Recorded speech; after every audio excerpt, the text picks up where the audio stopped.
Welcome into your betting preview for this week's Sony Open. I'm Rick Game with that right there. Andy Lack. Andy, good to see you, pal. Good to see you, man. Miss you already. But I'm super excited to chop it up with you about this week. First full field tournament of the year. Yeah, first full field tournament of the year. A lot of our guys are in the field. We'll talk about those. But before, not the guys I drafted in my season-long draft. Well, speaking of which, you are going up against those pesky Palm Beach Coconuts this week. I am, and I'm in the. Let me ask you a strategic question. Would you ever consider dropping somebody that you drafted in like the 6th round to fill out a roster? I would wait as long as possible. Now I can see that Joe has 6 guys playing, so he sure does. I think, yeah, I would. I think I would. I mean, I think there's a really good chance that you're going to end up getting them back, in the following week anyway, or something like that. So I think that it is pretty essential to be filling out your roster at this point. You would feel comfortable dropping somebody like Jason Day or Ricky Fowler for Russell Knox or Kevin Streelman. I think if somebody's in a position like Joe and has the ability to fill out a field this week, and I saw somebody drop Ricky Fowler or Jason Day, I'd pick him up. I'd stash him. That's what I'm concerned about. I agree. I understand. I just think you're just gonna punt. You're just gonna punt this week. Well, I think I'm good. I dropped Taylor Moore for Streelman, who I have big hopes for this week. But yeah, I was planning on fielding a team of 4. I don't want to lose my guys, Rick. Yeah, I don't want to lose my guys. If you're planning on fielding a team of 4, yeah, don't burn those guys. I mean, we're going to get into a better stretch for you very, very soon. I agree. Well, anyway, let's dive into Sony Open week. So we've got outrights on tap. We've got matchups on tap. We've got props that are out and available. We'll talk one and done at the end of the show. You are going to need to put your one and done selection in for this week. If you join the Rick Run Good Run and Done, this is week number 1. But before we do that, let's start talking about the outrights here. And this is the grid via odds checker so that we can shop all of the different books and find the best lines available. In the top of the board, sub 20-1, Tom Kim, your betting favorite, 11-1. Sung Jae Im at 14. Jordan Spieth, the best number available on him is 16-1. And then Brian Harman at 18-1. Andy, let's talk about this portion of the board before we move too far. Well, I guess the conversation is essentially to Tom Kim or not to Tom Kim. And you know that I am way lower than market on Tom Kim in general, but I don't have a bad thing to say about him this week. I mean, look at the way that he hit the ball at the Tournament of Champions. My big thing with Tom Kim, the reason why I'm lower on his superstar potential than others is because I have concerns about his ability to compete at major championships because of his lack of distance off the tee. Now, with that being said, this is a guy that could win the Wyndham, the Heritage, and the Sony Open every year for the next 15 years, right? These are the Players, by the way. These are perfect spots for Tom Kim. And I didn't get there personally, but, especially with this trend of favorites just continuing to produce, I can't really fault anyone for betting him at 12-1 this week. He's gained at least 3 strokes on approach in 8 straight events. And I will probably not end up betting him outright either because there's 9 guys I've been waiting 4 months to bet, and I'm probably gonna go in that direction. But I'll get my exposure to Tom Kim in one and done scenarios. I've got him on my season-long fantasy team. I will bet matchups and groups and stuff like that. So I will get access to Tom Kim this week. It probably just won't end up being in that outright market. If it's not Tom Kim, Andy, is there someone else at the top of the board you'd prefer to fire on, or are you just going to skip the top altogether? I'm going to skip the top altogether, but I'm monitoring the Jordan Spieth situation. He is on my radar for some upcoming tournaments. I think this is a pretty good spot for him. We've seen him win the Heritage last year. He doesn't play this tournament every year, but he does have a 3rd place finish here in the past. He's probably like my one and done DFS guy at the top. I liked enough of what I saw out of him last week. I know he didn't hit his irons well, but I was really encouraged to see that he at least putted okay again. So probably Spieth would be my favorite at the top, but that's more for DraftKings and one and done purposes. 16-1 still feels a little short to me, no? Yeah, and Brian Harman at 18-1, he might just go out and wipe everybody, but this guy hasn't won in 6 years, has not played particularly well at Waialae in recent trips, 4 in a row. I think no better than 32nd. How in the world could anyone realistically bet Brian Harman at 18-1? Can't do it. Life's too short, man. I mean, here's my thing. If you want to bet Brian Harman at 18-1, why don't you just bet like 6 Kevin Kisners, Mackenzie Hughes, JT Postins, and like all of those guys, Hayden Buckley's, Adam Svensson's, Alex Smalley's, like just bet every single one of those guys. You could probably bet 6 of them for the same price as Brian Harman. So that's a no for me. Which almost certainly guarantees his victory, but makes absolutely no sense. 20-1 range. That's Hideki, Corey Connors, Russell Henley, Tom Hoagie back at it again. As short as 22-1, as long as 28-1 if you're using the grid. There's a big drop off after those names, Andy. So is this a realistic place to start your card, or are we just going to keep trucking down the board? Yeah, I have some decisions to make in this range, probably regarding a Corey Connors or a Russell Henley, but my favorite bet of the week this week, the first bet that I made was Cameron Davis at 45-1. One thing that I wrote about in the Rick Run Good preview, which you can find on the site live right now, that I, haven't really heard mentioned enough, is that the tour actually made like a relatively notable setup change this week. The rough is almost an inch long thicker. Now, that probably makes some sense given that I love this course, but it's a bit outdated due to modern technology and tour standards. And we've seen without wind, that winning score start to creep up to the 25 under range. So in terms of the property, Rick, this is not really a course where they have the ability. It's just, there's not enough land for them to add 500, 600 yards to this course. So I guess the way that they're fighting this realistically is to make there be a little bit more of a penalty for wayward driving. And I think that falls right into the hands of a player like Cameron Davis, who's one of the best drivers of the ball in this field. He actually raises his baseline on shorter courses, which I found interesting. So I thought 45-1 was a steal on him. Yeah, I'm going to be betting my guys, right? Like Cam Davis, and give me that Taylor Montgomery action. And then I'll get to like 5 guys that are longer than this. But there are some higher upside guys, some guys that we saw at the President's Cup in here as well. Like KH Lee lurking at 40-1, Adam Scott as short as 33-1, as long as 45-1. JJ Spawn played well last week, as short as 35, as long as 45. Is there anybody kind of in this mid tier that you think is worth a click or two? Yeah, I love Keith Mitchell. It goes along with the theme of driving this week. I also am a big fan of Siwoo Kim and Alex Smalley. Shout out, Duke. Let me ask you a question, Rick. Are you surprised that Waialae has the second highest correlation in terms of course history and success to Augusta National? Did that surprise you? It surprised me a little bit. Yeah, I mean, I would not have guessed it, right? If you said Me here are neither. the top 5, guess the top 5 most correlated, I don't think I would have ever gotten there. But I guess it makes sense. A lot of guys are going to start there. A lot of guys might spend their off seasons doing the same things. You're going to get a lot of healthy guys. You're going to get a lot of reset guys. So I guess it makes sense, but I would not have gone out and ever guessed it. Right. And I've played dozens and dozens of Rainer courses. My high school course was a Rainer courses. There is some nuance to his courses. So I certainly can understand the fact that certain players are going to perform here year after year. One more quick question for you, because I've heard this been talked about a lot this week. Are you I know we're both a little bit cooler on trends in general, but how much are you buying into like 8 of the last 9 winners have played the Tournament of Champions? I don't care. Me neither.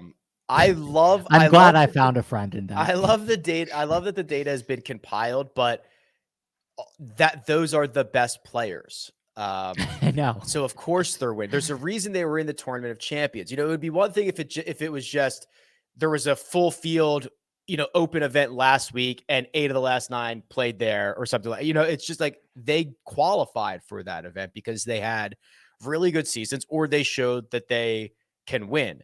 Then you come here and it's like, okay, it makes sense. I think the top 8 or 9 guys in DraftKings pricing played last week, and that's reflective of the odds board. So you're basically just saying, is one of the top like 10 or 12 players on the betting board going to win this event? And more often than not, the answer is probably yes for a lot of tournaments, not just this one. Okay. And I'm with you, by the way, 100%. And that makes me feel a little bit better about my Keith Mitchell love, about my Siwoo Kim love, about my Alex Smalley love. Alex Smalley, just to give him a quick shout out. I mean, he was playing some of the best golf in the world to end the fall swing. 3 top 12 finishes to end the fall swing, including back-to-back top 5s at the RSM and the Houston Open.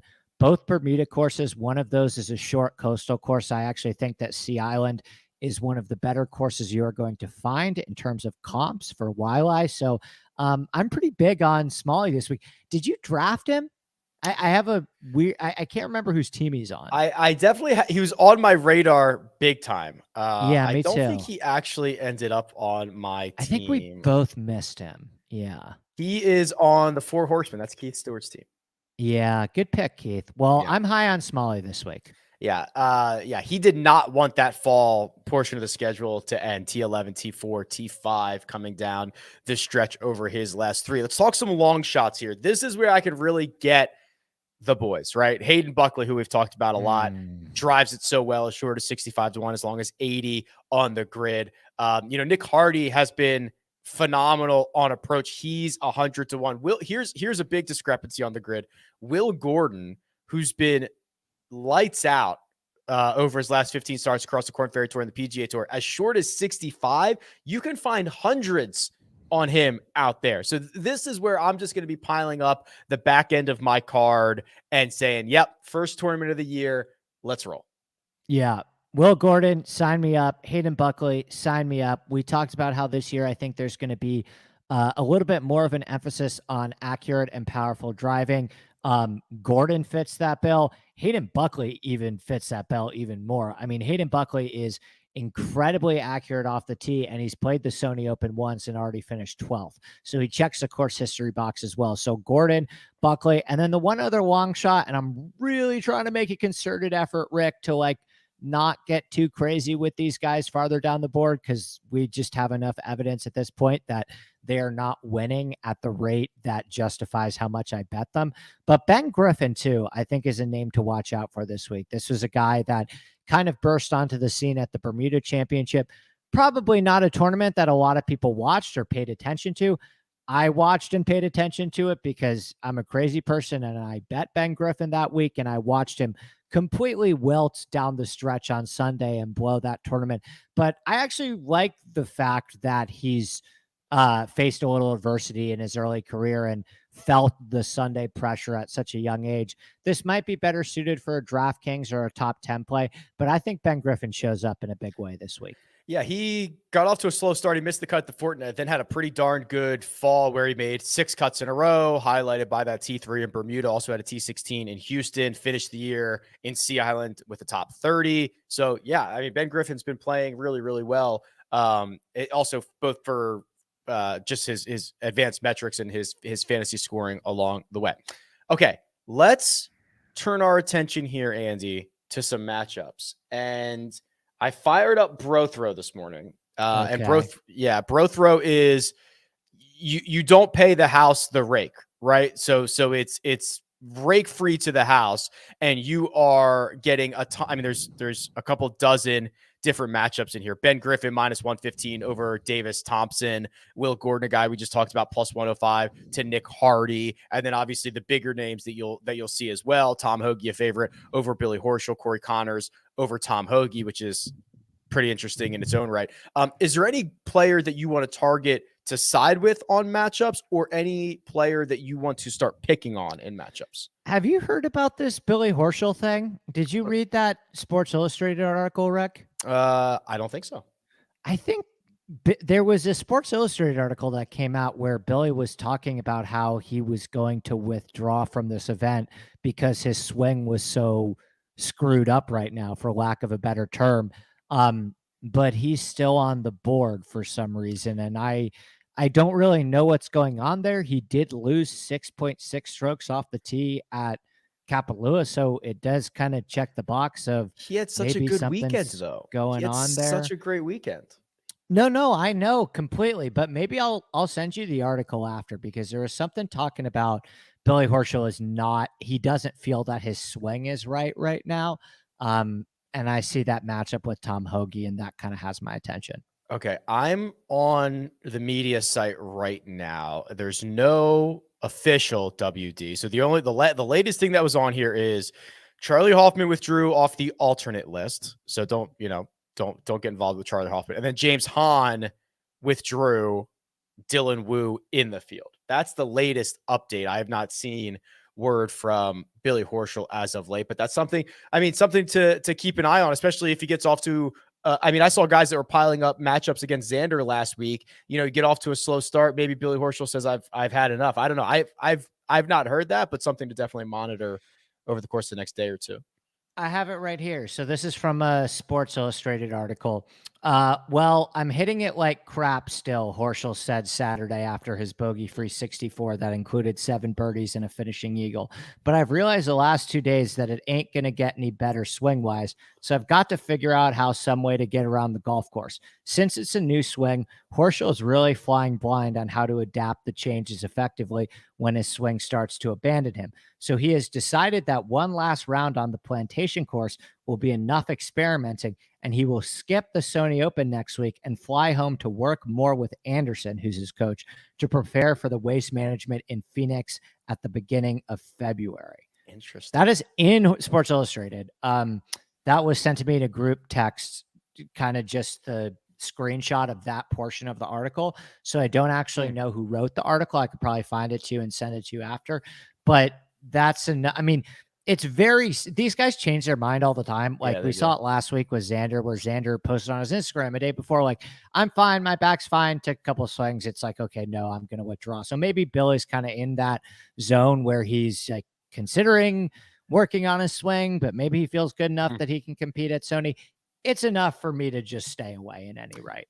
Okay, fair enough. We will keep an eye on that situation moving forward. One of the ones that stands out to me here, and I guess, Corey Connors is a pretty significant favorite over Tom Hoge here. Tom Hoge's been awesome. So Tom Hoge's plus 115 to Corey Connors. Is this strictly because Connors can only putt in Hawaii? Like, I don't understand why, based on recent form or really anything, why Connors would be this big of a favorite over Tom Hoge. Right. Recent form, it doesn't really check the box. I mean, this Corey Connors putting at Sony thing is a little bit like, I'm not sure if that's something I'm willing to just totally ride for. Yes, he has putted well at this course. I don't know if it's like a large enough sample size for me to really bank on the fact that this is something that's going to continue every single year. But yeah, I mean, I think that both of these players fit the general profile that I'm looking for this week. I think, as you mentioned, it's just the price discrepancy that I think is a bit much for me. I just posted a couple of, if you want the other side, if you want the Connor side, I just posted them in our group. So we have a shout group out on, Andy W. Yeah, Andy W, my guy. We have a group on Bro Throw, Rick Run Good. There's 48 open bets at the moment. We've got 292 members. That's pretty sick. Would love to get that over. I'd love to get like 1,000, but let's start with 300 or 400 so we can just bet all with each other. So there's a link in the description. It's brothrow.com/Rick. Just kind of scrolling through here, Russell Henley getting plus money to Brian Harmon.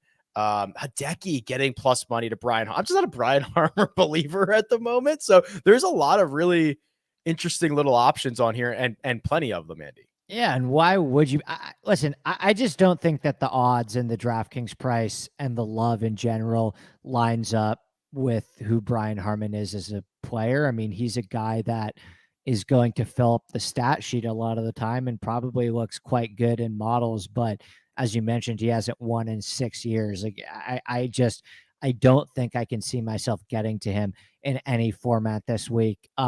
If you scroll up a little bit, I saw Davis Thompson and Ben Griffin. That's one that I would probably go for on the Griffin side. Yeah, Ben Griffin minus 115 to Davis Thompson's minus 105. Also, the one that got me was, could there be any a matchup of any two more different golfers than Ryan Armour and Joseph Bramlett? Like there could not. And I think I'm such a sucker for Ryan Armour. You know, he models out so well on these short positional courses, but like objectively just like isn't a good player. But you know, you look at his numbers and it's like, oh my gosh, is Ryan Armour a top 10 wedge player in the world? So I never know what to do with him. I never get him right. But farther down the board, if we're talking like extreme long shots, guys at the bottom of your DraftKings teams, guys for maybe like top 40s, I'll probably get suckered into Ryan Armour again. Good call, the one you just mentioned too. I'm definitely taking Davis on that. Yeah, right. I'm just gonna throw one of those out there real quick and see what happens. That's Davis over Bezadenhout. Davis plus. Actually, I thought it said plus 100 when I just selected it, but it's minus 115 here. I'll certainly take that. So, yeah, there's a lot happening on Pro Throw. I'm going to throw out some more later. Join our group. The props are actually up, Andy. So the props are up, so to speak. So we'll do props. We'll do one and done. I'm going to take a 30-second coffee break. We're going to run Andy's ad, and I'll get set up for the props on the other side. Andy Lack is one of the nerdiest golf guys that I know, and I mean that as an absolute compliment. His knowledge of course architecture allows him to create some of the most actionable course previews available, and he offers up pure expertise on his own podcast, the Inside Golf Podcast. Twice a week, he offers course breakdowns, DFS, and betting strategy for every PGA Tour event, and he expands the universe by bringing on entertaining and knowledgeable guests who can offer a different viewpoint of the game that we love. Follow Inside Golf Pod on Twitter and download Inside Golf wherever you download podcasts. The props are live. Okay, let's go. So, Waialae, now this Billy Horschel thing is just like rolling. It's in your head. Yeah. It's incepted my mind too. Yeah. I actually think though, like taking a stand one way or another on Billy Horschel, like at least the props market, at least on PrizePicks, I can do it one round at a time. Right. So his opening round line is 67.5. This is a par 70. So he'd have to get to 3 under to hit the under. And then obviously anything worse than that is going to be the other side of it. And I'm just like, wow, if he's like really that like concerned about it, he's really kind of stuck. Like maybe I just kind of take his word for it and take over on 67.5. But yeah, he's living rent free in my brain right now. I was thinking the over too. I just think in general, these feel a little low to me. Just a little bit low to me. Like Webb Simpson, 67.5. I'd probably take the over on that one. No. Listen, you're either a buyer of Webb or you're not, right? And I'm very much in wait and see territory here. It has been a long stretch of not very good play, even at courses. I thought the biggest red flag was we went to some Webb courses, which he's always been phenomenal at, and he still struggled there. So yes, I'm picking on Webb until he proves me otherwise. Yeah, I think so too. I mean, this is one of those places where, you know, Wyndham, RSM, Sony Open, you can generally for like the last decade just plug him in and feel pretty good about it. That's faded for me a little bit. I kind of played that game last year where I played him at all of these events and he really didn't deliver at the way that I thought he would deliver. So I'm kind of in wait and see mode with Webb Simpson. What are you looking at there? Is that greens and regulation? This is greens and regulation. And I was thinking, so you mentioned it earlier, they're growing out the rough a little bit, and not that 3 inches is outrageous, but 3 inches of Bermuda is like not always super fun. So what I was kind of looking here is guys that do not drive it well, their greens in regulation number, thinking about how they're going to have to extract themselves from those lies a little bit more often than their more accurate peers. I agree. I think that's a fair analysis. I mean, this is a course that generally features a pretty high greens in regulation percentage, but some of these numbers still feel a bit steep to me. I think one of the things that I always look for is PrizePicks doesn't always do the best job of like adjusting for specific skill sets, right? So like somebody that is an elite iron player and somebody that is like a fine iron player will often have the exact same number in terms of greens in regulation or fairways hit for that number. They don't usually do a lot of adjusting for specific skill sets, right? So like, for example, Hideki at 14 versus Billy at 14. Right. Statistically, Hideki is like miles ahead of Billy Horschel in terms of iron play. So I think what I would do is I would look at kind of these specific skill sets and see if you can find price discrepancies across the board. Yes, there are also, I'll pull this up real quick. This is on RickRunGood.com. This is now under the power rankings where you can see fairways and greens in regulation compared to their peers. So we're on greens in regulation right now. Brian Harmon leads this field in greens in regulation over his last 36 with Tom Kim and Tom Hoagie, Emiliano Grillo kind of coming in behind. I'm scrolling down here to try to find some of those other guys. Corey Connors averaging 12.5. Obviously, it matters on how big the greens are and a lot of other things, but you can use this to kind of get an idea of some of these guys that are being listed, and they probably should not be listed together. So this data is available for you. It's on RickRunGood.com. One other thing, Andy, we saw last year, and I want to go back and see if we're still getting the same things. Yeah, kind of. These birdie or better matchups. Yeah, those are fun. Yes. And what we saw, we had a guy, his name was Andy Mentel. He actually tracked this for like a full season. I mean, there was like I remember hundreds and hundreds and hundreds of these over however many weeks, because there were 4 rounds. If you just took the headline guy and took the over, so birdie or better matchups are always set at 0. So if you think Jordan Spieth is going to make more birdies or better than Cam Davis, you would take the over. If you think Cam Davis is going to do it, you take the under. And the overs were just a ridiculous winner because you get guys like, no offense to Austin Smotherman, but like Matt Kuchar versus Austin Smotherman. Well, Matt Kuchar's got his odds to win this tournament are twice that, if not more, of Austin Smotherman. He's being priced in every market better than Austin Smotherman by a significant margin. If you just started taking the big discrepancies, the numbers for at least last year were just piling up in favor of the overs. Right. It's a lot of like, this line feels a little bit too good to be true. But then if you actually do the math on it long term, it's just another example of PrizePicks just doing their thing. And sometimes it seems like they prioritize their sharper lines with sports like NFL and NBA, and you can catch them sleeping on golf. There's actually a question put out on Twitter the other day that was like, if you had to pick one between outright betting and DFS to only do for a year to make money in golf. And I was like, honestly, option C, I would choose PrizePicks. Yeah. If I'm really just talking about profitability and I had to choose one thing that I could only do, right, I'd choose PrizePicks. Yeah. For a year and just try to take your like 7% or whatever it's going to end up being. 100%. It's not, I'm not necessarily saying it's the sexiest option, but if I'm just saying, if you are telling me you have to pick one to make the most money, it's PrizePicks. And I don't think it's particularly close. Yeah. If you haven't gotten on PrizePicks, we have a code. It's Rick. There's a link in the description. It'll get you a $100 deposit match, so you can get involved and start taking advantage of these lines. Finally, Andy, let's talk one and done. If you're in the brand new, Rick Run Good Run and Done, first selections due this week. We are live. There were a lot of people, Andy, who were very excited, and I got about 24 messages last week that said, Rick, oh no, I can't get my pick in. It's not letting me put my pick in. I don't know what to do. Well, it starts Sony Open week. Are we completely full? Oh yeah, we've been full for like 10 days. Yeah. Dude, I am so happy that I got in. Yeah. I kind of like waited a little bit too long, but I am in and I'm ready to go.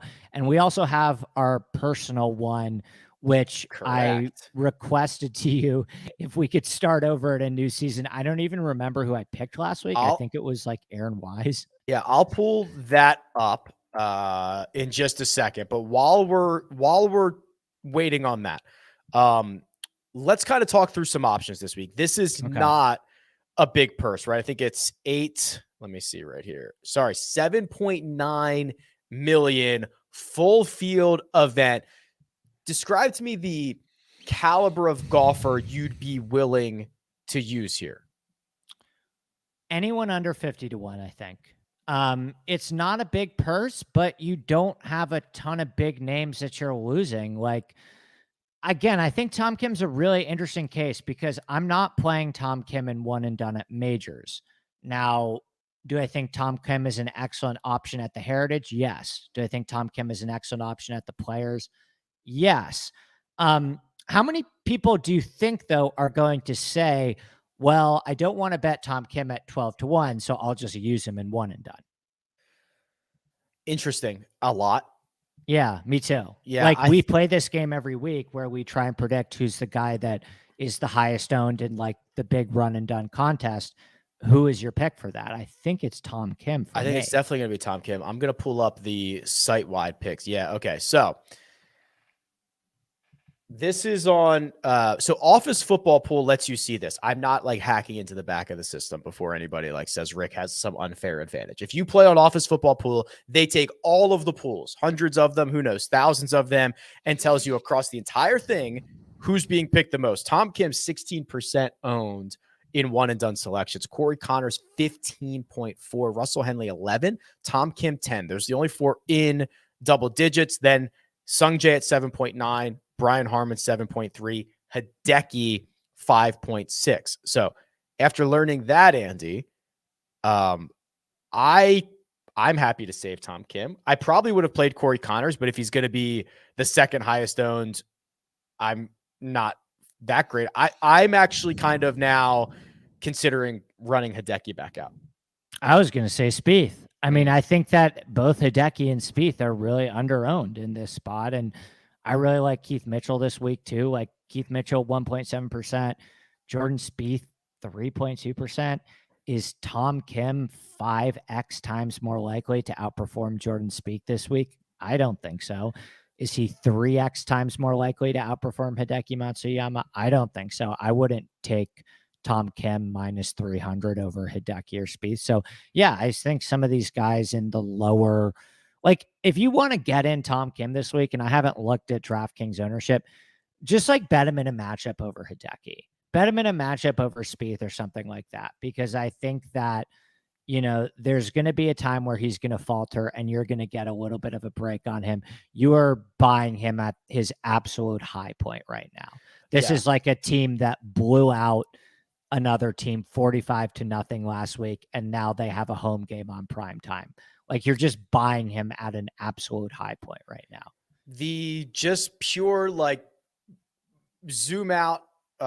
If you presented me a scenario with no week-to-week biases, nothing that I would know from recent stuff, if you said that there are 2 guys who are in the top 4 of the betting odds who are sub 6% owned in a one and done, I would say I don't really care what their names are.